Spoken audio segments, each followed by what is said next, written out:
आप विश्वास नहीं करेंगे कि क्यों रेस कारों के फ्यूल टैंक में स्पंज को क्यों भरा जाता है।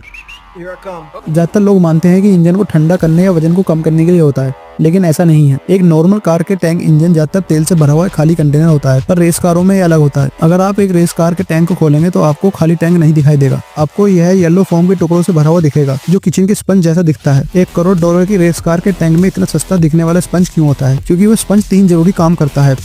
चलो भाई। पहला, ये मोड़ पर और ब्रेक लगते समय फ्यूल के तेज जी फोर्स के तहत हिलने से रोकता है। दूसरा, ये फ्यूल के वजन को इधर उधर फेंकने से और कार को स्टेबल रखने में मदद करता है। तीसरा, अगर कार क्रैश हो जाती है और टैंक फट जाता है तो ये फ्यूल के वेपर्स को शांत करके विस्फोट की संभावना को कम कर देता है।